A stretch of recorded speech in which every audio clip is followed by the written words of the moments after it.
Chapter, co-creator of NextLevelGuitar.com. Hope all is going well, and I hope your guitar journey is going famously. And today I have a lesson for you on one of the easier arpeggios, in my opinion, to sweep and to kind of incorporate into your playing quick and fast. I'm going to go over the technique on how to do it and some exercises on how to get proficient at it.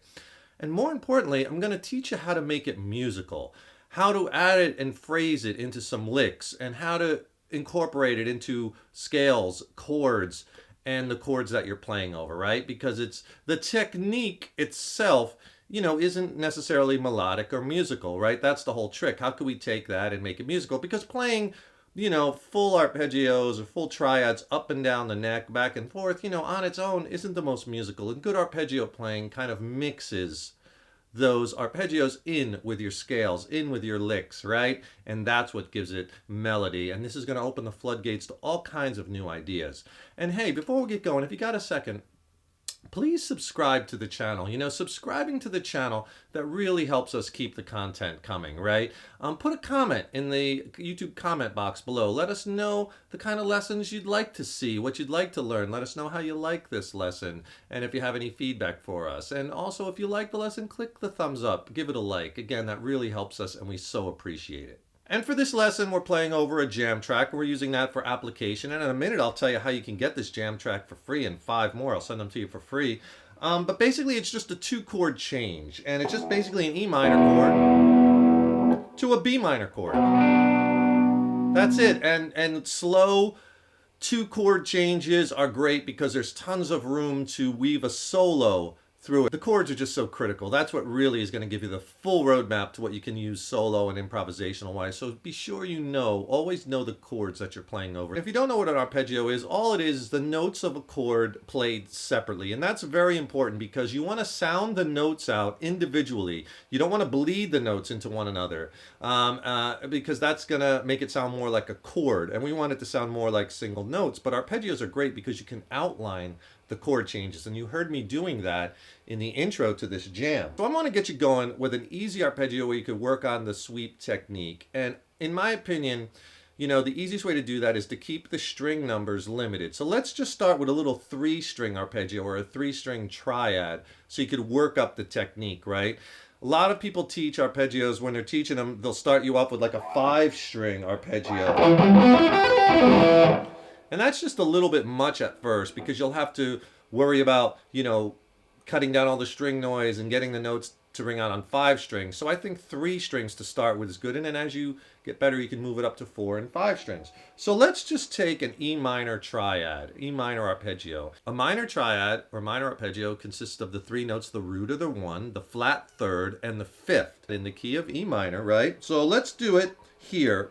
We'll play the E note, set a 9th fret on the G string, then we'll catch the G note on the 8th fret of the B string, and the B note, or the 5th, on the high E string on the 7th fret. So you have our B, our 5th, G is our flat 3rd, and E, which is our root. That makes up our E minor triad, and that's E minor arpeggio. And you could play those 3 notes, wherever. We're going to do it here, and this is movable. So you can play this arpeggio by locating the root note with your 3rd finger on the G string, and then play that shape. 3rd finger, 2nd finger, 1st finger. Kind of looks like a little diagonal. I'll bring you in on a tight shot of this in a minute. If you wanted to play this in B, like we'll do in the next lesson over the next chord, you move that to a B note. So if you take your 3rd finger, slide to B, you could play it on the 4th fret of the G string over the B minor chord. Or, you can get another B up here, like I was doing in the intro. Here I'm on the 16th fret of the G string.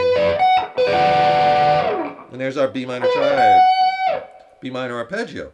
Hey, if you want the jam track that I'm using in this lesson, this exact track, click on that link below and I'll send you this jam track, 5 more in different keys, different tempos, different styles. So 6 free jam tracks because application is so critical to apply what you're learning and make it musical and play it in a musical situation, right? I'll send you those, plus I'll send you 2 ebooks that I've wrote to pair with those tracks where I go over the jam tracks one at a time and suggest different scales and modes and different things you can play over them and what works and why. It's always nice to know where these arpeggios live as far as the chord and the scale. And if you notice, you probably know this E minor chord. Right? Look how this arpeggio lives right in that E minor chord off our 5th string root. Makes it really easy and relatable and easy to find. And then, as we will do in the next lesson, you also want to know what scale it lives in. There's our E natural minor scale.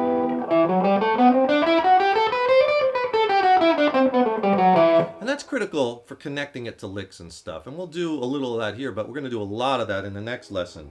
So just know this triad associated with that chord, that E minor scale, E natural minor scale, E minor chord, E minor triad. And I have a lesson that goes over that in detail, that whole technique, and I'll link that so you can, if you want to watch that too. The whole trick, one of the biggest things with sweeping is that you don't want the notes to bleed into each other, so you have to kind of lift your fingers, roll your fingers off the note as you play them, or mute them, so you're only hearing the notes you want to hear, right? So you don't want to hear this when you play the arpeggio, because then it sounds like a chord. What you want to hear is this. Each note individually. So we're going to sweep this E minor arpeggio. Notice the fingering. 3rd finger is on the G string at the 9th fret.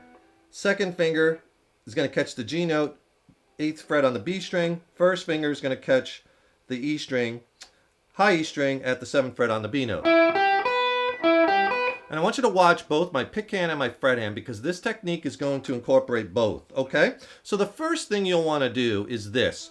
Try to go 3 downstrokes on 1 per string, so down on the G, down on the B, down on the high E. But as you play the note, slightly pull your finger off of it to kill the string. If I exaggerate it, that's the sound you want to hear, but don't take your fingers too far off. You want to always kind of keep them as close to the fretboard as you can. Even if it's a mute, like you can even mute that G string if you want, or the B too, by laying the palm of your hand on the strings. What we're looking for here is downstrokes and separation between notes, down, down, down. And then work up the speed.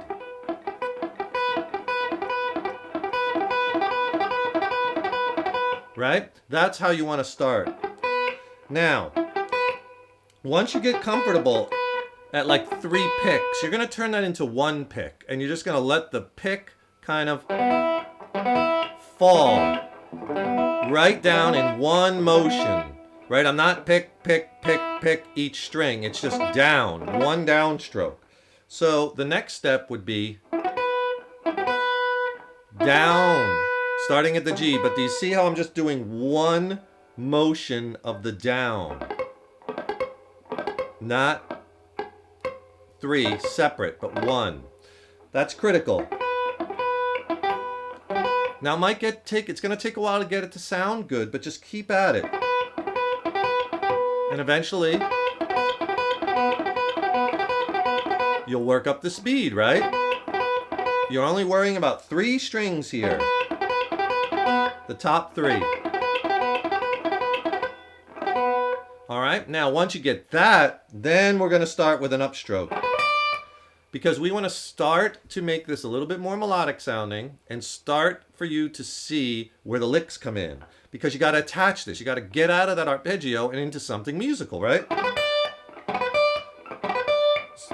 So the next step would be, after you do your down sweep, which is 1 pick, down, down, down, come with an upstroke and let's add this D note, which is the flat 7 in the key of E minor, making it a minor 7th arpeggio.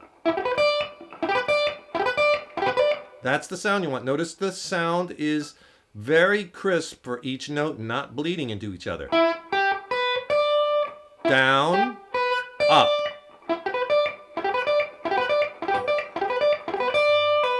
And then you could even pull off if you want, back, leave that first finger down. Right? And now we have the beginnings of some licks. Or try this. Slide up. When you get to that D note with the pinky, slide that to the root note. We have another root note there. Always know where your root notes are. We have an E here at the 12th fret, high E. Of course, our E note here at the G. 9th fret, you have another E right here. So they're all right in this area. 5th fret B string. 5th fret B string. And slide it back. See, now we're starting to make some musical sense. I'll do it slow. Down, up, slide, slide back. And then you can pull it off. Now, remember that scale I showed you earlier? That E natural minor scale? We'll just play that on the top 3 strings. Now look at all these notes you have to connect it in with this arpeggio lick, because you learned that this arpeggio is associated, this minor arpeggio is associated with this chord and is associated with this scale. Right? So you could play the arpeggio. See, then I went here to that G note, back a half step, and I want to work those half steps because it's really melodic on that F sharp. And I could bend it. Bend the F sharp up to the G. And then I end on my E note.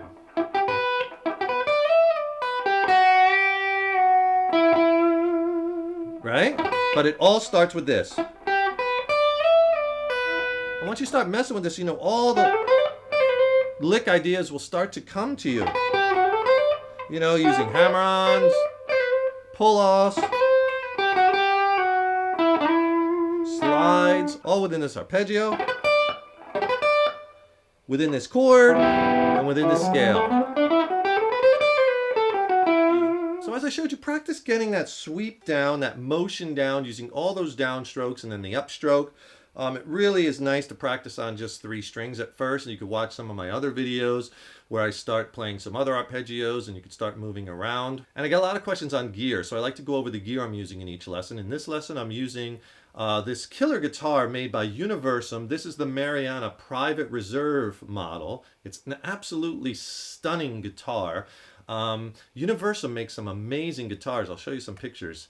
They are a company that hand makes premium guitars out of the Ukraine, and they're just works of art. Their guitars play beautifully, they sound beautiful, and they're handcrafted, and they're just making some really creative, some different things with their engineering and designing. Really cool. I urge you to check them out. You can go to their website, universumguitars.com. And also I'll put the review of this guitar up in the links also in case you want to learn more about this. I'm playing through a Paul Reed Smith Archon 25 watt all tube amplifier. All right, I'll put the review to that amp up there also in the links. And I'm plugged straight into the front of the amp. I'm on the lead channel. The distortion, the gain's about 50%, and the only effects I'm using in the effects loop is I'm using a Keeley Caverns pedal for just a little splash of delay and reverb, and that's it. Hope you enjoyed that lesson. Thanks so much for watching. We so appreciate your support over the years. Hey, be sure to subscribe to the channel. Remember, that really helps us to keep the content coming. Don't forget, click on the link below. I'll send you the jam track I used in this lesson and 5 more, 6 killer jam tracks. It's the Jam Track Coach plus the ebook. Send them to you for free. Thanks again. I'm David Taub with Next Level Guitar. Take care, and remember, your guitar playing and musical journey is an evolution. Rock on.